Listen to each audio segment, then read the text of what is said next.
Muy buenas noches, bienvenidos a su programa Acción Positiva.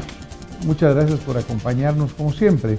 Quiero empezar por darle la bienvenida al doctor Osvaldo Mazariegos, quien ha estado ya con nosotros en otras oportunidades y pues es siempre muy bienvenido acá. Osvaldo, muchas gracias por estar aquí con nosotros.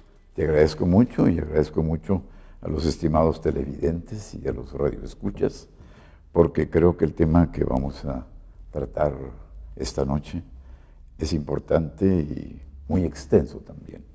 Gracias, Osvaldo. Siempre que hemos tocado contigo temas han generado mucho interés en nuestro auditorio y hemos tocado temas diferentes.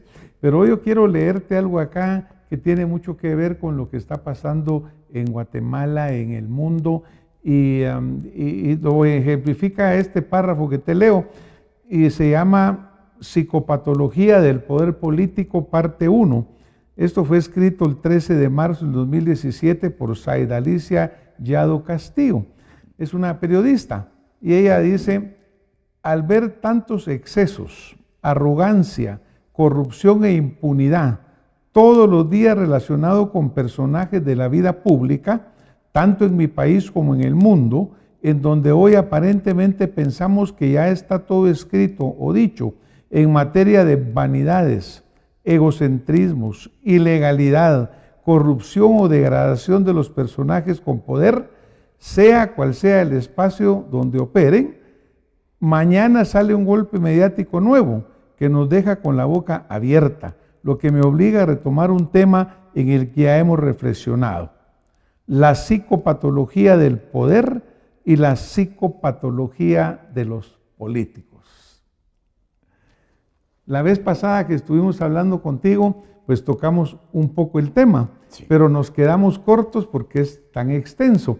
Pero obviamente este es un tema que vuelve a estar en la palestra, sí, o que permanentemente está. La vida política en sí. ¿Qué piensas tú de esto que dice esta periodista de entrada, esa psicopatología del poder o de los políticos? Yo pienso que ella tiene razón y estoy totalmente de acuerdo, porque hemos hecho un estudio y un amigo mío, colega, presidente de la Asociación de Psiquiatría de Luxemburgo, ha hecho incluso un libro sobre la psicopatología de la política. Entonces se habla de diferentes personajes de aquel país, ¿no? Es decir, de Luxemburgo. Y me ha interesado, yo pienso que a nivel planetario, no solamente Guatemala, inclusive Guatemala, en la política hay mucha enfermedad mental, sobre todo una que es la paranoia, o lo paranoide, y la psicopatía, que se ha visto a través de múltiples ejemplos en presidentes de aquí de Guatemala o en dirigentes de otros países. Podemos evocar un comentario de un filósofo para darles una idea, y relacionado con lo que es la guerra de la que te estaba hace unos instantes hablando, que decía: se mata no por razones de democracia o de libertad o por religión, sino se mata para robar. Eso es la guerra. La guerra sirve para robar. Y todo lo que justifique una guerra son, como dicen los españoles, tortas y pan pintado, porque la verdad es otra. Además de eso, se encarga justamente, como si no fuera suficiente la cantidad de mentiras, además de eso se agrega la participación del periodismo, de la prensa, que se encarga de divulgar sin consultar y sin pensar estas noticias, y la gente lo cree. Ese es el peligro. Ese es el gran peligro. Entonces hay un como sabor de sangre, como que es un placer la muerte, y es muy importante, porque esto nos recuerda lo que Freud siempre dijo, ¿no? Eros y Thanatos. Eros, la parte del amor, ser médico, servir, salvar vidas, investigar, como Pasteur, que descubrió las bacterias, o como Rosalind Franklin, que descubrió el ADN, que además fue un robo descarado de los 13 médicos que recibieron el premio Nobel por el ADN, pero fue ella la que lo hizo. Fue Rosalind Franklin, una linda londinense, judía, burguesa, y un poquito tímida. Entonces Watson, Crick, se apoderaron de sus investigaciones y obtuvieron el premio Nobel junto con Sheldon 4 años después de la muerte de Rosalind de cáncer. Para darte una idea de lo injusto que es el mundo, ¿no? Entonces, volviendo al hilo conductor de mi discurso, al mismo tiempo que se lanzan esta serie de mentiras y que la gente las cree, recuerdo lo que en el Rey Lear de Shakespeare murió en 1616, decía: los locos conducen a los ciegos. Hace 4 siglos que se dijo eso. Y más adelante, tengo 48 citaciones, pero solo te voy a decir 2. Los hombres no serían ni traidores ni mentirosos si no fueran débiles y tontos. Marie Sarah Newton, Ensayos diversos, cartas y pensamientos, 1852. Y luego, el mundo está lleno de disimuladores y de mentirosos. Nosotros no vivimos más que para seducirnos entre unos y otros, y la sociedad debería de ocuparse de este problema y ponerlo en primer lugar. Que todo esto es un comercio de vanidad, de duplicidad, de artificio y de hipocresía. Lo escribió Jean-Baptiste Massillon, Máximas y Pensamientos, 1742. Bueno, pues te imaginas, digamos, todas estas palabras que hemos utilizado, tanto la periodista inicial cuando hablaba de vanidades, egocentrismos, ilegalidad, corrupción, tú hablas de paranoia, en fin. Y lo peligroso, como dices tú, los esquizofrénicos en términos elegantes, guiando a los ciegos, es decir, el pueblo que no abre sus ojos, que no pensamos, que no analizamos, el pueblo. Y obviamente la parte esta de la participación política, porque una de las grandes alergias o una de las grandes rechazos que existen, por ejemplo, en nuestra sociedad actual en Guatemala, es ese rechazo a la participación política, porque dice, mire, no queremos a los políticos, no queremos este sistema. Yo tengo acá también una frase de alguien que tú conoces bien porque lo has estudiado, Michel Foucault. Y Michel Foucault, cuando le preguntan y le dice por qué le interesaba tanto la política, parte de su respuesta dice, ¿por qué no debería interesarme? Es decir, ¿qué ceguera, qué sordera, qué densidad de ideología debería cargar para evitar el interés por lo que probablemente sea el tema más crucial de nuestra existencia? Esto es, la sociedad en la que vivimos, las relaciones económicas dentro de la que funciona y el sistema de poder que define las maneras, lo permitido y lo prohibido de nuestra conducta. ¿Cómo no voy a interesarme en la política?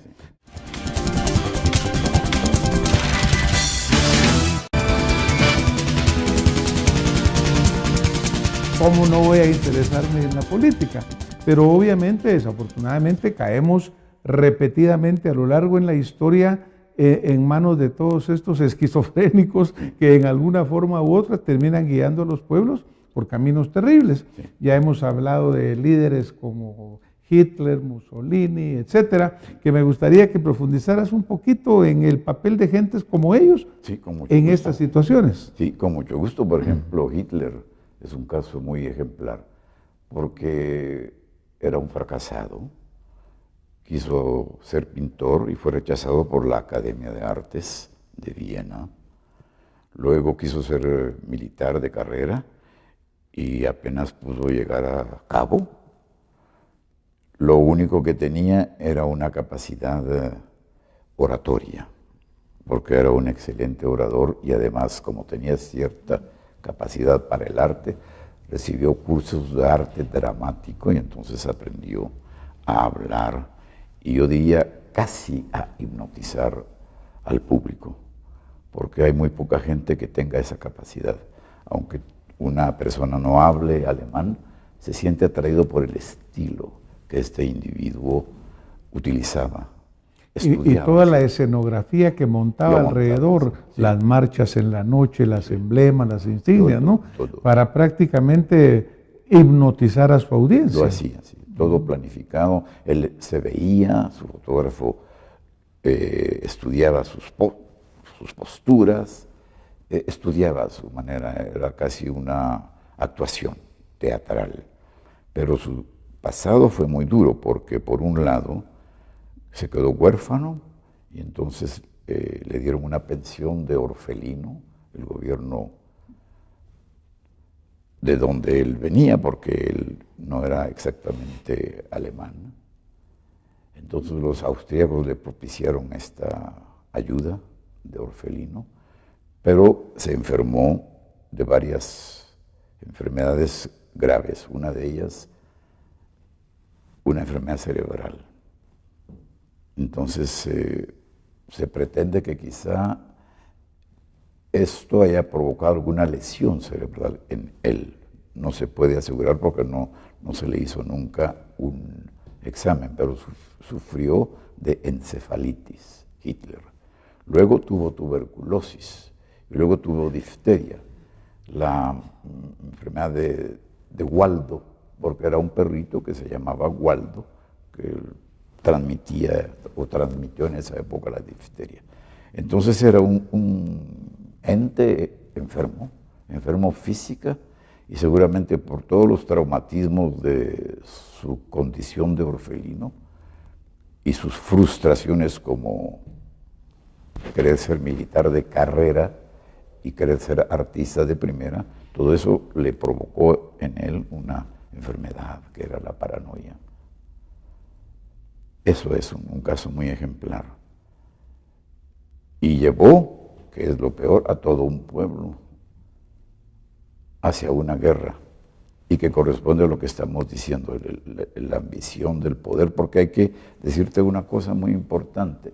Cuando se está en el poder, uno desarrolla endorfinas. Yo creo que ya lo dije en una ocasión, el doctor Till Hesburger, un excelente neurólogo de Luxemburgo, dice las endorfinas del poder. Claro. Dan un grado de satisfacción parecido al que se tiene en otras condiciones, cuando uno corre mucho o en el acto sexual, siempre se producen endorfinas. Pero también en el poder se siente uno tan halagado que por eso es muy frecuente que los presidentes traten de hacer un segundo mandato, como ha pasado con Mitterrand y otros. Por eso se dice que el poder corrompe, ¿no? Y que el poder absoluto corrompe aún todavía más. Envenena. El único que no lo ha hecho, un caso extraordinario, es el presidente anterior, el que dio el poder ahora a Macron, que es un caso parecido al de Guatemala, porque no se quiso votar por gente conocida, como Fillon o como Marie Le Pen u otros, sino que se votó por el menos conocido, que es el actual presidente. Pero Holanda también tenía eso, muy incapaz, muy irresponsable. ¿Cómo se te puede a ti ocurrir que un individuo que tiene la clave de la bomba atómica, el secreto, ande en una motoneta buscando a la concubina a las 4 de la madrugada? Es algo inconcebible. Una irresponsabilidad. Totalmente. Ahora, una cosa, porque por ejemplo tú mencionabas la parte de Hitler, obviamente Mussolini, pero de repente también hay un poco de histerias colectivas en el sentido de que obviamente pues los seguidores se hipnotizan por ellos, los siguen, pero después también se dice en la teoría que ellos mismos justifican esos, digamos, poderes que ellos tienen para disculparse ellos de haberse vuelto sus seguidores. Porque uno pregunta, bueno, Hitler aparentemente era un loco, tenía todas esas enfermedades, Mussolini, etcétera. Pero los mismos seguidores después los excusan, como quien dice, mire, no fue culpa mía que lo elegí, fue culpa de él que era así. Sí. ¿Cuál es esa histeria colectiva y luego ese lavado de manos colectivo también? Corresponde a lo que dijimos recientemente, que el pueblo no tiene la capacidad de analizar. Es decir, somos, de cierta manera, ignorantes. Bueno, el presidente actual de Estados Unidos, para darte un ejemplo, lo dijo públicamente: yo adoro a los ignorantes, y todos le aplaudieron. Es decir, hay una gran cantidad a nivel mundial, no solo en Guatemala, también en Guatemala, en la que las personas votan sin conocimiento de causa. Y me lo dijo un excelente amigo que es dentista, doctor Liñé, porque yo le decía, pero ¿cómo es posible que hayan tan malos gobernantes en el mundo? Le hablaba de Francia y de Holanda, que dicho sea de paso se pagaba siendo calvo casi completamente, un barbero al que le pagaba 100,000 quetzales al mes, con los dineros del pueblo, evidentemente. Y cuando se lo preguntaron los periodistas, en lugar de disculparse, se puso hecho un energúmeno. No le gustó la pregunta. Y así hay casos. Entonces, la falta de conocimiento de la mayoría de la gente permite explicar por qué llegan al poder este tipo de dirigentes. Y él me lo dijo a mí, pero ¿cómo quiere usted que no tengamos ese tipo de políticos si el 80%, él fue muy crudo, el doctor Liñé, si el 80% son oligofrénicos, es decir, retardados? Ese es el peligro. Y es donde uno tiene que hacer conciencia en el pueblo, que piensen bien. Pero cuando, por ejemplo, tú mencionas de que el pueblo pues es muy ignorante, Trump lo señala en una sociedad que se supone que pues tendría un mayor nivel, pues obviamente entonces caemos en que el voto emocional, ¿no? Aquel voto que se vota porque me cayó bien, porque me gustó, porque hizo tal cosa. Y porque pudo hipnotizarme. Y porque me hipnotizó, porque me logró enamorar mi voto, y luego vienen las terribles consecuencias, ¿no? Y luego el pueblo después dice, me lavo las manos porque yo voté por él, pero ya me arrepentí, ¿verdad? Que es el dicho tan famoso, pero igual ya el diluvio ya llegó y ahí está caminando.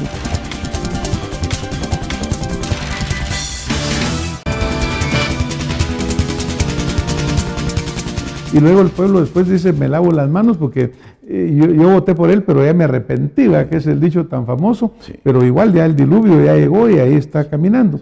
Otra cosa que tú mencionas ahí, en algún momento cuando hablábamos de los políticos que llegan y de repente se enamoran, este señor que pagaba 10,000 quetzales o 10,000 euros por un peluquero que no tenía en qué trabajar.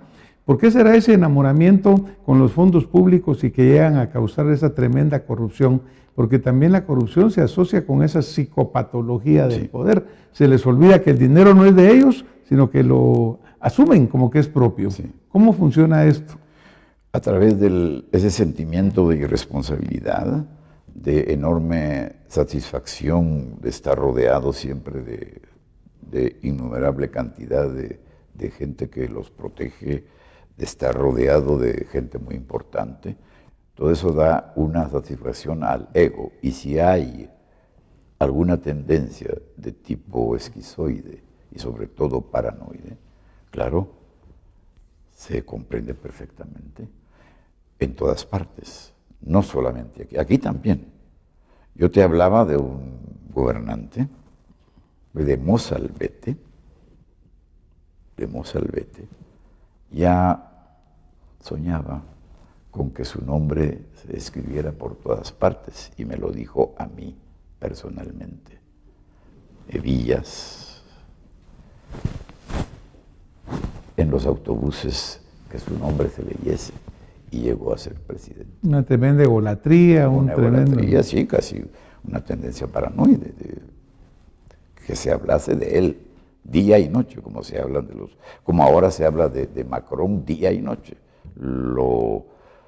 Lo analizan todo, que ya tiene 10% menos, 10 puntos ha perdido, ni siquiera Sarkozy lo perdió en esa época. Bueno, acaba de pasar una ley ahora en Francia hace unos días en las cuales se está regulando la parte del uso de los recursos por los funcionarios, pues sí. Incluso la esposa de Macron le querían poner una posición oficial con un salario oficial y fue rechazado inmediatamente. Sí. Pero ya prácticamente como que había el egocentrismo, como que había pasado, y ya se le habían subido los humos, como se diría en Guatemala. Exactamente, eso tú lo acabas de decir en términos muy guatemaltecos, se le subieron los humos, es decir, el hiperego se desarrolló. Hay muchos ejemplos aquí también en Guatemala, por supuesto. Comencemos con el que provocó la creación del libro El señor presidente, don Manuel Estrada Cabrera, que era paranoico. Y él tenía un sentimiento de frustración enorme porque era de clase muy baja. Su madre hacía bolitas, unos dulcitos, le decían la bolitera en Quetzaltenango, y a él el bolitero. Pero un chico inteligente, estudioso, logró graduarse de abogado. Pero ese sentimiento de frustración lo hizo más tarde vengarse, y lo hizo a fondo, y ampliar esa paranoia de la que sufrió. No se te olvide que fue declarado, no se nos olvide, mejor dicho, que fue declarado enfermo mental, y que su respuesta cuando llegaron dentro de ellos el embajador de Estados Unidos y nuestro premio Nobel, Miguel Ángel Asturias, a decirle que estaba enfermo, él respondió: ¿loco yo? Ya van a ver su loco. Y se fue a lo que otrora era una finca, La Palmita, y de ahí comenzó a bombardear la ciudad hasta que se quedó sin municiones. A propósito de eso, quisiera decirte dos cosas muy importantes: que mientras los políticos despilfarran el dinero, mientras cada minuto, óiganme bien, por favor, cada minuto se gastan 3 millones de euros en construcción armamentista. Es decir, cada 20 segundos 1 millón de euros.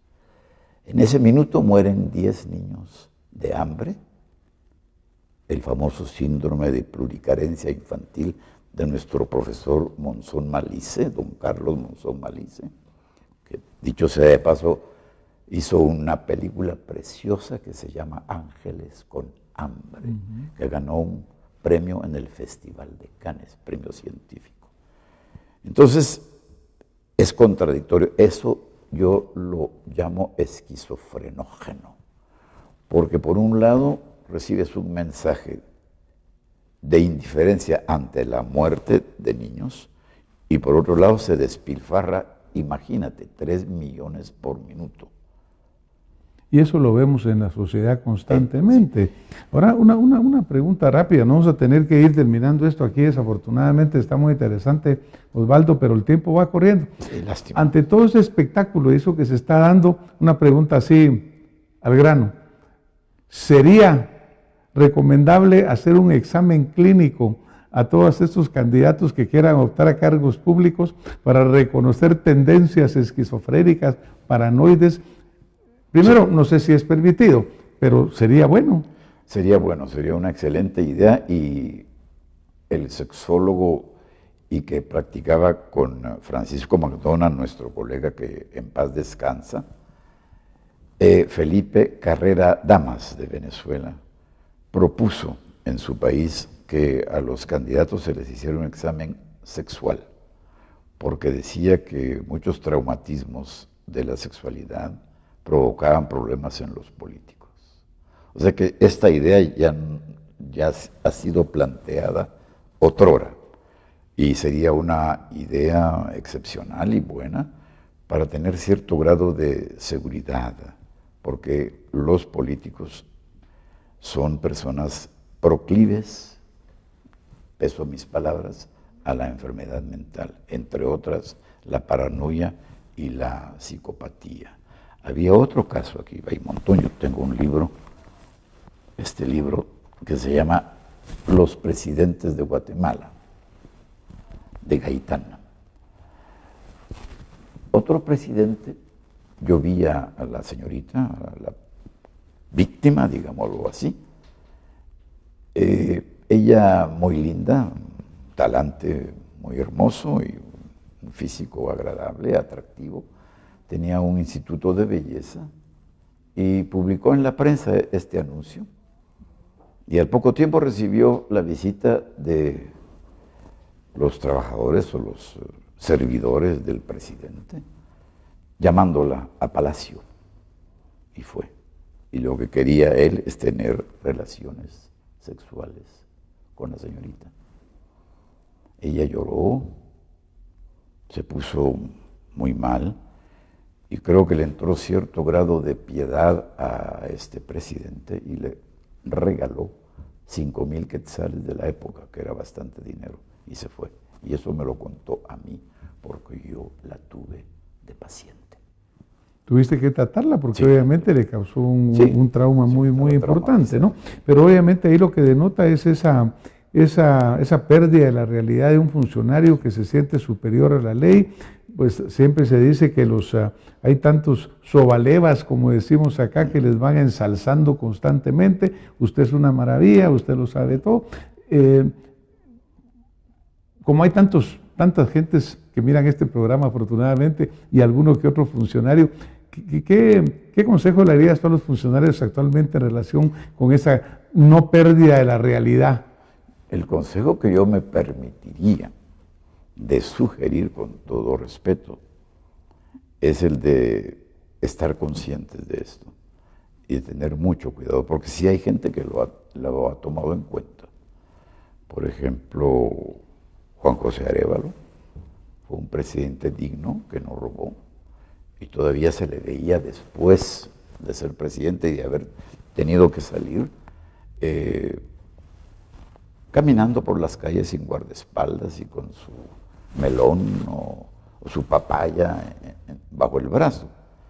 Pero él estaba muy consciente, además de la cultura de él, era filósofo, era maestro. Claro, era una persona diferente. Nos tenemos que ir, Osvaldo. Ya el doctor Mazariegos envió ese mensaje. Miren, a los señores políticos entiendan que no son dueños del país, que no son dueños de la riqueza, que son dependientes de los ciudadanos y que obviamente tienen que ser ejemplo y tienen que tener una conducta que sea pues algo que nos sintamos orgullosos de ellos. Cuesta, porque les está costando, hacen lo contrario.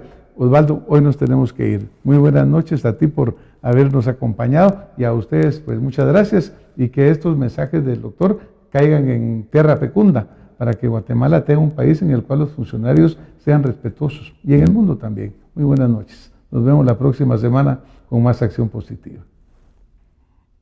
Muchas gracias, doctor. Muchas gracias.